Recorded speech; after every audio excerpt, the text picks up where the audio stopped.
The Australian Financial Review. Big news out of the World AI Conference in Shanghai. Kimi K3, this is the new model created by the Chinese startup Moonshot AI.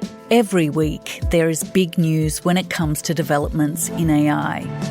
Things are moving fast, and governments and businesses are playing catch-up. The company says it outperforms all rivals except for Anthropic's Fable 5 and OpenAI's GPT 5.6. Corporate leaders like Palantir Technology CEO Alex Karp are starting to speak out about the unbridled power of the AI giants. Something has gone completely wrong. The basic view among enterprises in this country is I'm going to get no value and they're going to get my IP. And governments are cracking down on the development of massive data centres to power the AI models. That is why today I'll be signing the nation's first ever statewide moratorium on hyperscale data centres. In Australia, the federal government finally laid out its plan for AI regulation. This is about Australia shaping the future rather than letting the future shape us. Now it's about getting the balance right. This is the biggest investment boom since the mining boom, and yes, Albo is right that we do need it to last, but we can't afford to miss this boom. And there is a danger that we raise the hurdles too high for the AI companies to come and invest here.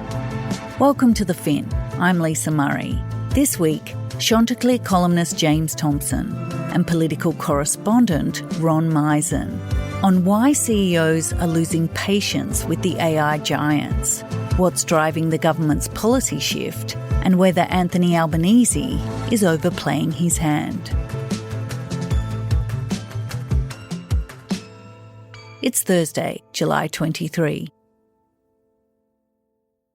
Hi, Ron. Hi, James. Thanks for coming back on the podcast. Thanks for having us, Lisa. Good to be back, Lisa. We're going to get to Anthony Albanese's speech and what it means for Australia's approach to AI. But it wasn't just our government that appeared to receive the AI wake-up call last week. Some powerful voices in business also raised the alarm. James, you wrote about this in one of your columns. What are CEOs getting so worked up about? Well, I think there's a few things that different CEOs are getting worked up about. One of the big problems for CEOs is that it's hard to see where all the work they're doing in AI is really paying off. A lot of individuals are feeling more productive thanks to AI. You know, they can organise their life better and organise what they do at work a lot better. But we're not seeing a whole lot of benefit across companies and certainly not across sectors yet. Now, perhaps that's coming. Maybe it isn't. At the moment, what companies are getting are relatively minor productivity benefits, but increasing AI bills. The big AI model makers, OpenAI and Anthropic, have really jacked up the prices of the AI tokens that run their models. Yep. And we're starting to see companies having to come to terms with significantly higher bills than they were at the start of this AI revolution when, look, essentially AI was basically free. So that's one lot of tension in the AI sector. The other is the tension between the model builders, Anthropic and OpenAI, and the big tech companies like Microsoft, Amazon, Alphabet, and Palantir, which is another big tech company that does a lot of work in the defense space. What they are basically warning is that companies risk paying these AI businesses twice. First, the companies are paying for high token costs, but then there's this suggestion, particularly from Satya Nadella, who wrote a little essay on this, is that they're paying a second time because companies are having to essentially hand over their intellectual property to the AI model makers to get the best bang for buck out of their AI usage. The quote from Satya Nadella was, "In consuming intelligence, you're creating intelligence, and what you create should belong to you." The guy that runs Palantir, a guy called Alex Karp, has pointed out, I'm going to get no value and they're going to get my IP. The big risk is that you take an AI model like Claude, and all of a sudden Anthropic comes out with Claude for lawyers, Claude for scientists, Claude for accountants. And what companies are essentially seeing is that the AI models they're using are suddenly becoming competitors. This is the voice of American business that is being channeled through me. Karp went on this pretty amazing 20-minute rant about this on CNBC a few weeks ago. And I'm telling you, it is absolutely a problem for this country. This is an issue that Australian companies are thinking about. Who owns all the AI data? And most importantly, who owns the right to get the biggest value out of the AI data? And so, Ron, as companies are starting to question their engagement with the big AI giants, Anthony Albanese finally laid out his vision for the government policy on AI. People were waiting for his speech last week. How was it received? I think it was received fairly well across the board. It's not just companies that have been grappling with these questions. Every aspect of government, every government minister, every department head, they are all grappling with these exact same questions. Everyone expects that they will be protected at the same time as everyone wants to take advantage of these new AI models. It is a tension at the heart of everything here.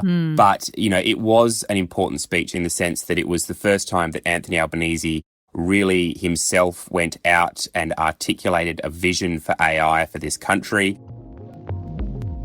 This is our time to decide what AI looks like here in Australia. At the same time, it was very much a political speech in that he recognised that there is a lot of angst and anxiety and anger in some quarters about what we're seeing in AI and obviously in the AI infrastructure as well around data centres. To make this technology work for us, for workers and communities. And so there is absolutely an element of trying to ensure that he's covering off on the politics of this. For our economy and our environment. And we saw that about 6 months ago, the government outlined a set of data centre principles. These were optional. Basically, the government said, if you comply with these, if you bring as much electricity to the grid as you're consuming, if you comply with water standards, if you adopt, good employment standards and bring in apprentices, we'll prioritise your approvals processes. And if you don't hit those, you'll get pushed to the back of the queue. But what Anthony Albanese outlined in that speech last week was more strict. It was a requirement now that these companies comply with strict water standards, that they bring as much energy to the grid. And the other thing he covered off on in that speech was a clear message about what the government intends to do on copyright. Australian writers, musicians, artists and journalists must retain ownership and control of their work. Making very clear that rights holders be protected, but also that the current regime is not necessarily up to scratch. Our laws will spell that out, plain as day. But there's still 6 to 12 months until we see it entered into the Parliament, and there's still a lot of detail to come about what will actually be comprised in that legislation. A year ago, the government was taking a very hands-off approach to AI. So why the change? The government doesn't call it a U-turn. They like to call it an evolution in policy thinking. But it's pretty clearly a pivot in what their position was. I think there's a few elements to why. The first is Anthony Albanese is emboldened by the social media age ban. Countries were seeking us out to learn about the approach that we were taking. He clearly was very happy with how that has gone down around the world. Other governments are now adopting it. And it is proof of what Australia can do when we back ourselves. There is a national security element to this. We saw earlier this year the US government stop the export of Anthropic's Mythos and Fable models, their most powerful artificial intelligence models specifically around coding and cybersecurity. And that was a wake-up call as well, I think, because if you were relying on those models to achieve particular outcomes, if it was running something, it would have stopped. If we are always dependent on someone else, somewhere else, we will always be vulnerable. And I think that was a wake-up call as well to say, well, if we don't have the ability to control these models here in Australia, then we're really exposing ourselves.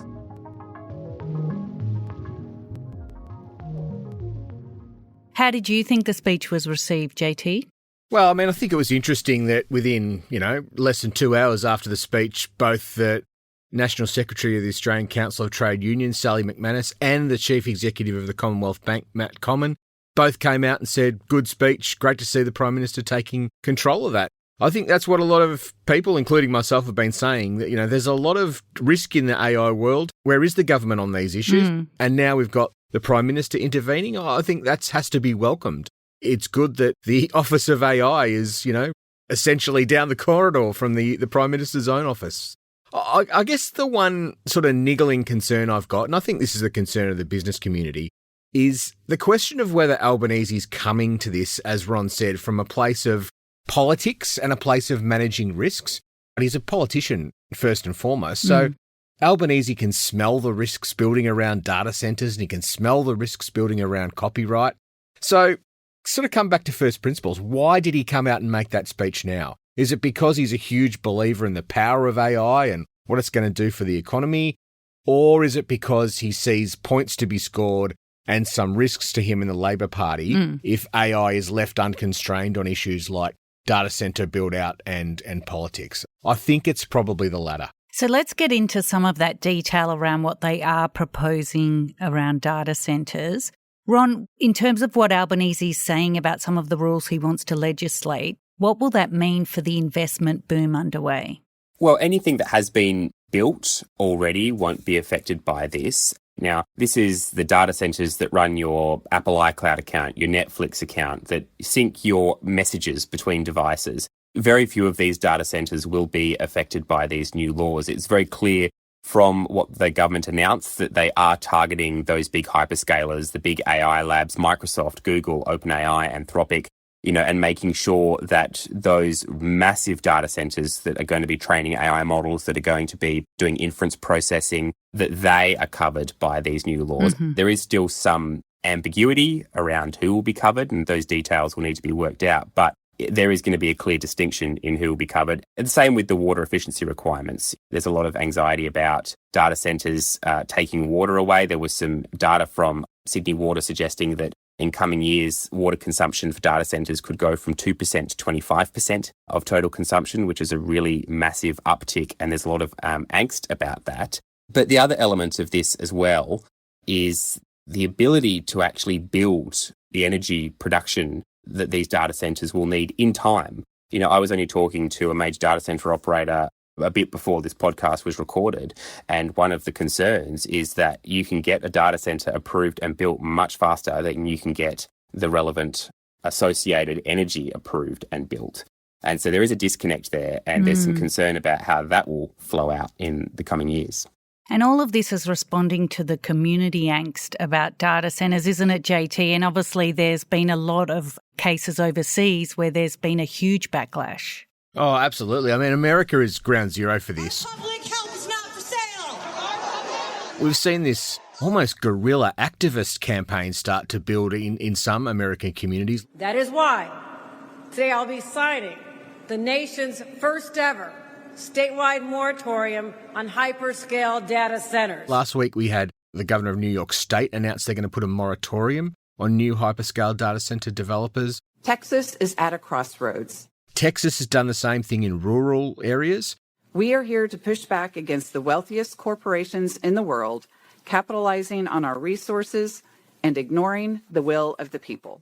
So both sort of Democratic and Republican red and blue states are rolling out these moratoriums and pauses. And this is the place in the world where AI is really driving the economy. So you can feel that angst starting to build in Australia. We've seen protests in Melbourne, in Sydney, in Lane Cove, even in rural New South Wales. So I think wherever these data centres go, they are going to be chased by this community angst. Some of it well-informed, some of it not so well-informed, but it's there. And clearly, Albanese has seen fit to respond to it. And he is responding to it, which might affect the pipeline of projects.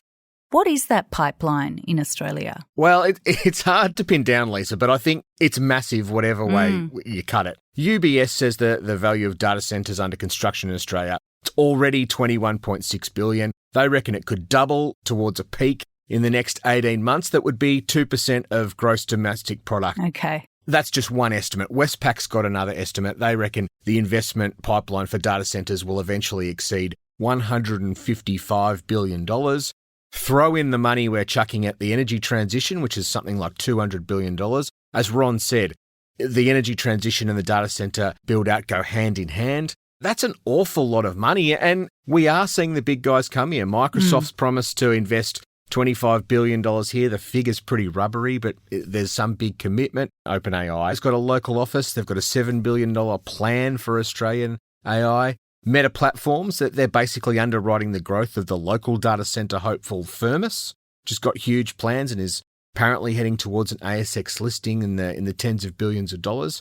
And then we've got Anthropic, which keeps sending out these smoke signals that it wants to invest tens of billions of dollars here too. Yeah, and Anthropic is promising to commit those billions of dollars, but it's contingent on where Australia lands on copyright.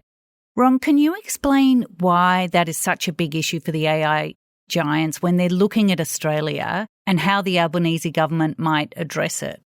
Yeah, sure. So obviously when an AI model has to learn, it has to be trained. It has to be trained on some kind of data. Now, historically, a lot of these models have been built on data that has been illegally obtained or has been obtained using very lax rules in the United States.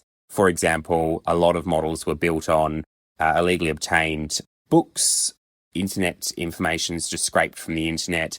Now, in the US, some of that is fine. Some of it is still working through the courts. The AI giants are facing dozens and dozens of lawsuits now that will be tested in the coming years. In Australia, it's far more strict. Basically, it comes down to if you want to train a model here, you've got to pay for all the content that you're using in that model. Now, in some senses, the AI giants, the tech giants, would prefer a text and data mining exemption, which would basically mean that you don't have to pay. But the government's ruled that out. It's not going to happen. The question is how that system works. At the moment, you can do deals with large rights holders. We've seen deals with media companies. You can do deals with organisations that represent musicians, organisations that represent authors. But what we know from documents obtained under Freedom of Information when Anthropic visited Australia earlier this year and met with Treasurer Jim Chalmers is that the big barrier for them is what they call the long tail of rights holders. Now, that's the thousands of individuals that might have a Substack page, a website, a couple of books that, have been out of publication for a while, and how that information can be absorbed into their training models in a way where they're not going to be breaking the law. I think the government is really having to walk a line here. They don't want to catch the ire of the creative sector and the media companies. So 80% of what they say in this space is, we'll protect you, it'll be okay. And that's always been the case. The existing system kind of does that.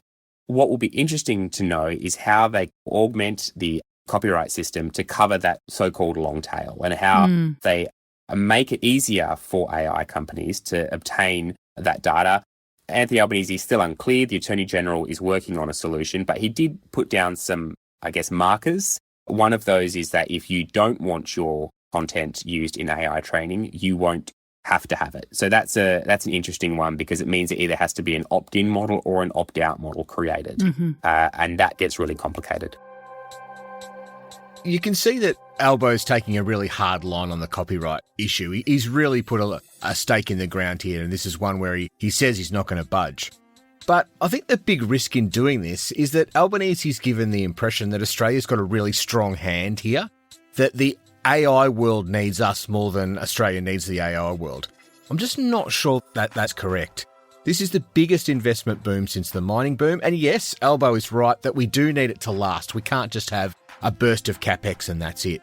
But by the same token, we can't afford to miss this boom, and there is a danger that we raise the hurdles too high for the AI companies to come and invest here.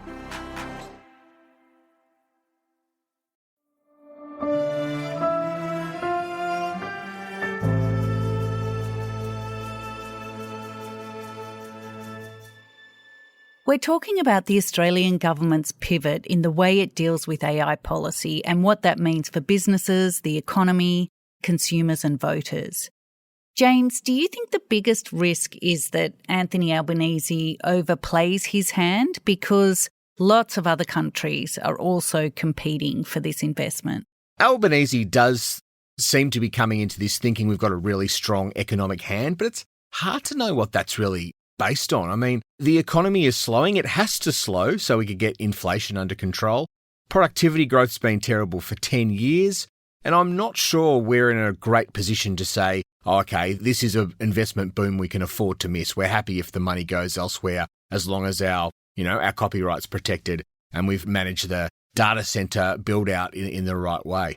I think it's right that Albanese wants to capture sustainable benefits from the AI boom, but I just worry Australia's in a bit of a beggars can't be choosers position here. and this is not a boat we can afford to miss.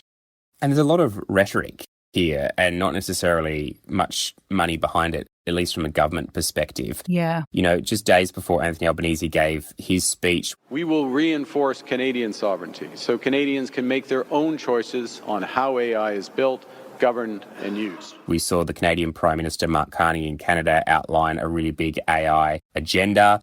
We need a strategy that not only addresses these challenges, but also builds on ways in which Canadian businesses are using AI. Made it clear that the Canadian government had a few priorities. One was putting money behind AI, but the other was also trying to get Canadians to embrace it.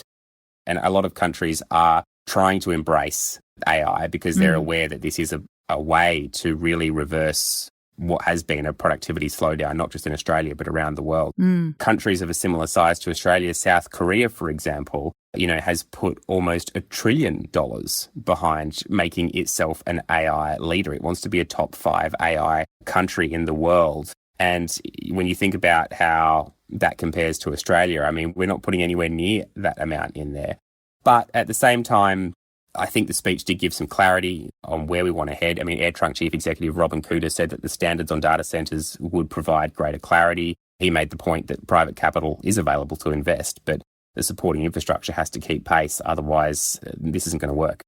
And Ron, as you mentioned, one of the criticisms of the Albanese government is that it hasn't announced any additional spending on Australia developing its own AI. There's a concern that Australia might be too reliant on the US AI giants rather than developing its own technology. And last Friday, we saw the release of another high-powered AI model from China. How much are national security concerns driving the government's AI pivot? It is absolutely one of the main concerns. I wouldn't say it is the only concern, but it is very much a serious concern. And as we touched on earlier, you only have to look at when the Trump administration imposed a block on the export of Fable 5 and Mythos, Anthropic's most powerful AI models.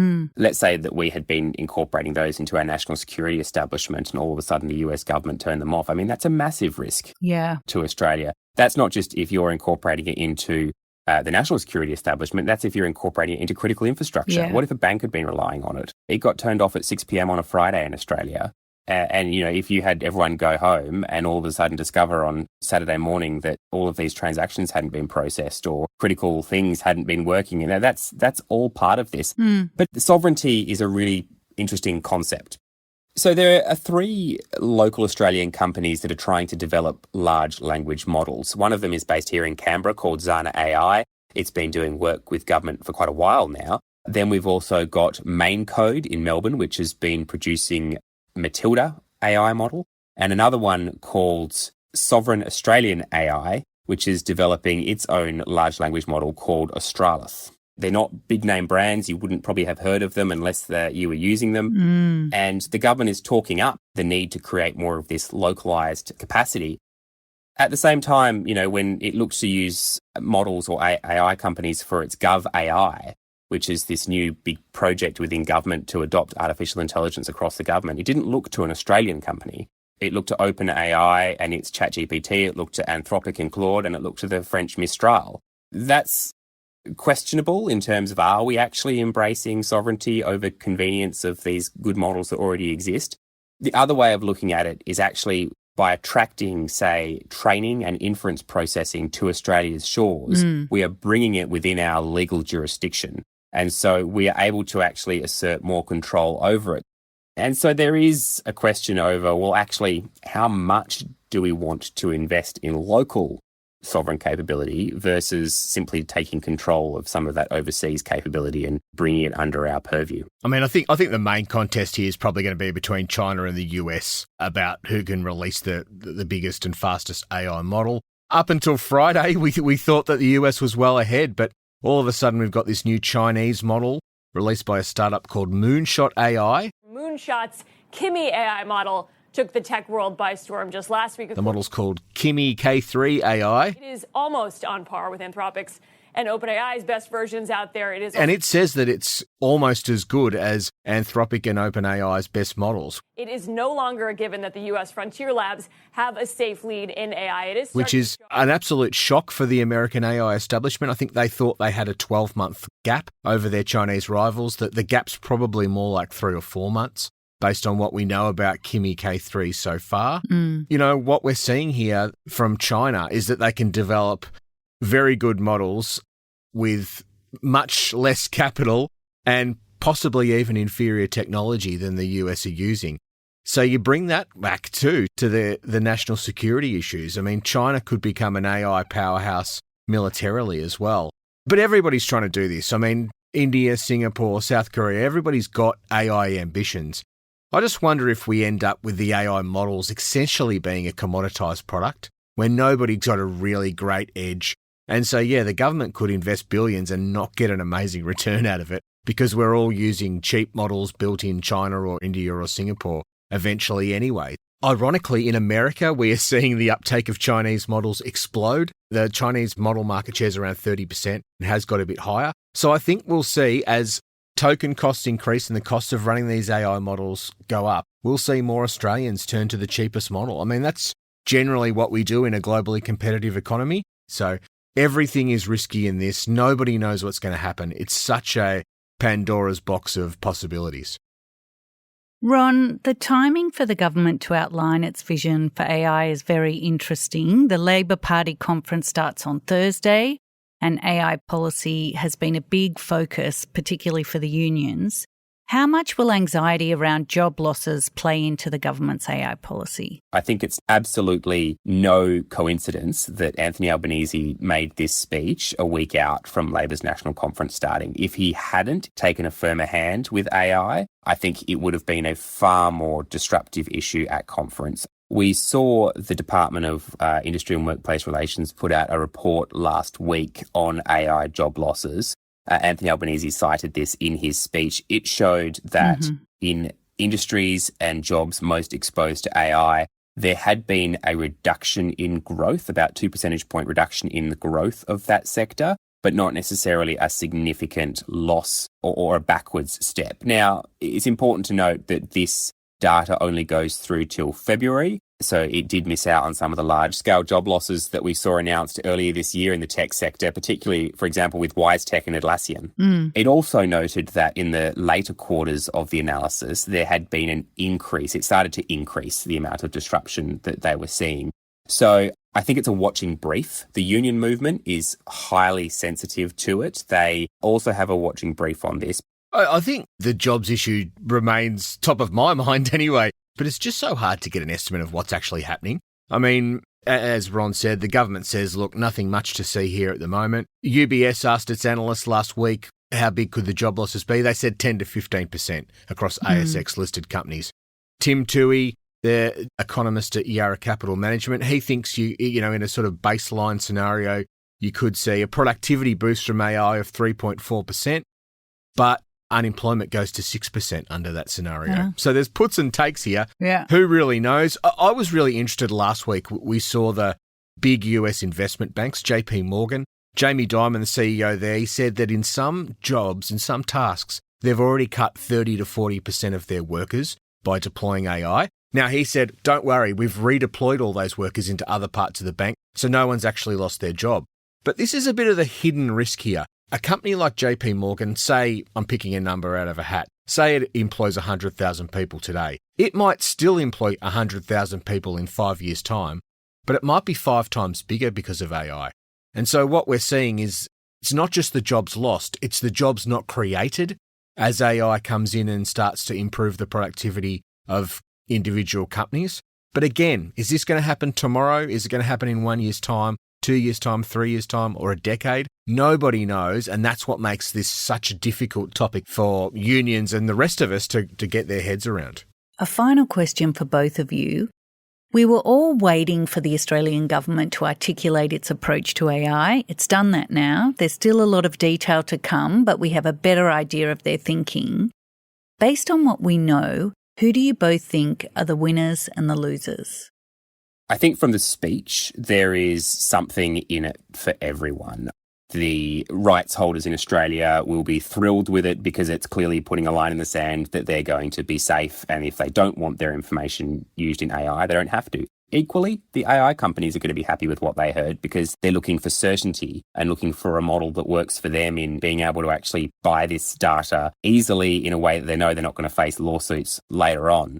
I think Anthropic is a bit of a winner from this, mainly because they've been looking for certainty around copyright. And while they might not get everything they want, that's certainly, I think, what they'll get at the end of the day. They've also been really talking the same language as the government around, needing to protect jobs and needing to comply with Australian values. And certainly we saw earlier this year, they signed up to that memorandum of understanding, with the government, which puts them in good stead of being a partner of choice. And, we certainly saw Claude taken up as one of the models in GovAI. Yeah, I think we're all winners in that it's good to see the Prime Minister of Australia putting this issue at the top of his list of priorities. In a world where there's so much short-termism in politics. Now, the devil, of course, is in the detail. I'm probably a little bit different to Ron. I reckon Anthropic might end up being a loser. The Prime Minister's taken a really hard line on rights. I think there's probably still a path to a deal, as Ron says, but the path's probably a little bit narrower. It feels like that to me after this speech. Maybe there can be a deal. The question for a company like Anthropic, where they do have options as to where they want to put these data centres and what countries they want to use for training, is there another option where they'll do an easier copyright deal and we just say, thanks for your interest, Australia, we're moving over here with these guys? I do agree with Ron on the data centre thing. These guys want certainty. I don't think they would have heard anything out of Albo's speech last week that would have particularly scared them. They just want to get on with getting this stuff out of the ground. So, look, I think Albo's done a pretty good job of trying to get the balance right. This idea that there are risks to this, but we've got to lean into it and we've got to be flexible and we've got to make fast decisions. So that's the right setting. My concern is that in Australia, we always default to safety. We always want to manage risk. And this is not a time to be timid. We need to lean forward into growth opportunities because the economy's stuck and we need to start going somewhere. Thanks, James. Thanks for having us, Lisa. Thanks, Ron. Thanks, Lisa.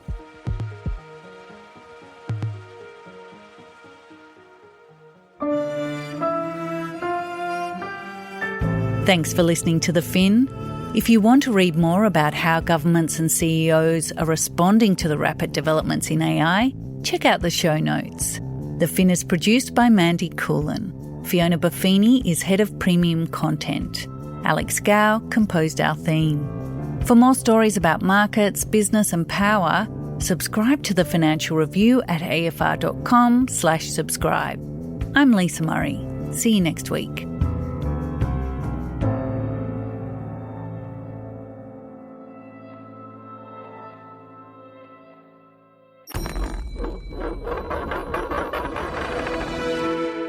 The Australian Financial Review.